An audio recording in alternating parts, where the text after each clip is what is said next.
je to albánska riviera a popri tom môžeme konštatovať, že vzduch 26-27, voda 22 a sme pritom ešte na začiatku júna. A popri tom by som vám chcel ukázať, že ako celý deň tu prežiť za 20 eur, lebo aj táto pláž tu máme zadarmo, takže ja idem tú vodu využiť.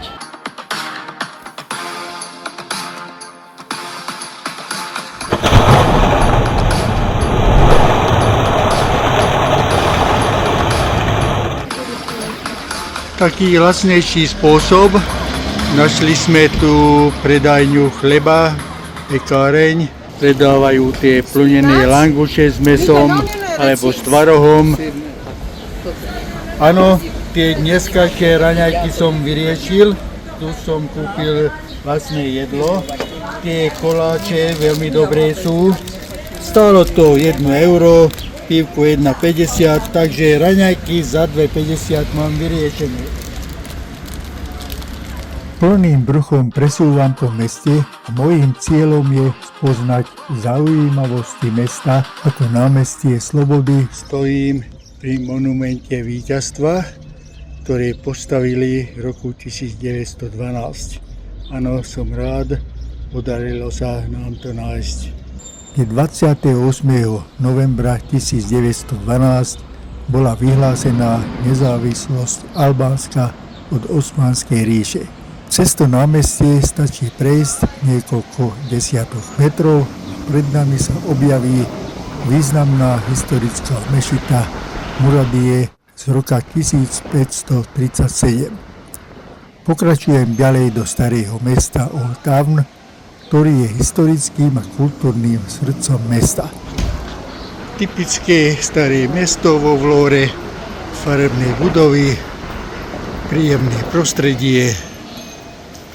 Ideme ďalej a možno, že ešte budeme prekvapení ďalšími peknými krásami.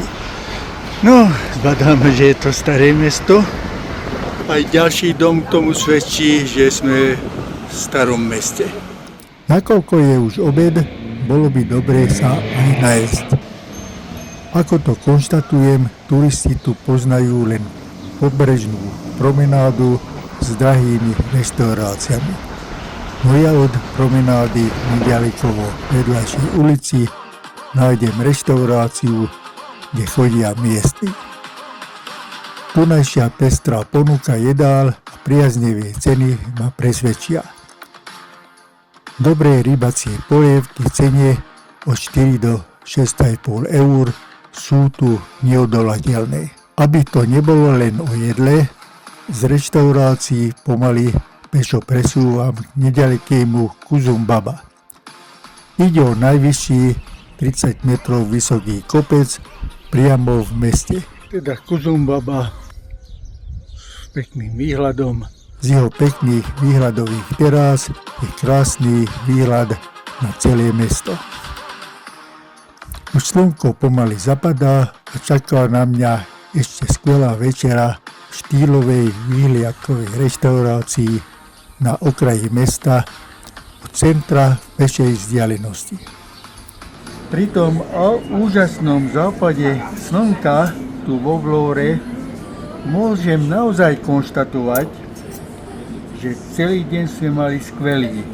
Máme ešte k tomu úžasnú večeru za 12 eur, ale keď konštatujem, že celý deň, čo som všetko dobrého, pekného videl, koľko ma to vyšlo, tak raňajko boli 1 euro, no povedzme k tomu pivo 1,50, ale to nemusí byť. Potom sme mali rybaciu polievku za 6,50 a teraz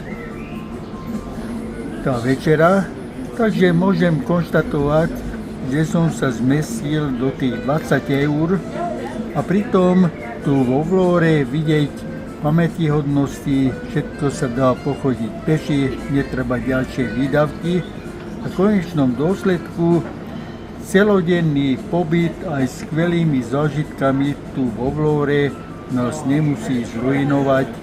Áno, veď sme Albánsku a nie niekde Taliansku alebo niekde ďalej, kde by ten náš pobyt mohol výjsť aj hoci 50 aj 100 eur na deň. Ak sa ti toto video ľúbilo, hoď sem odber a do komentára napíš, či by ťa taký dobrý výlet oslovil aj Albánsku.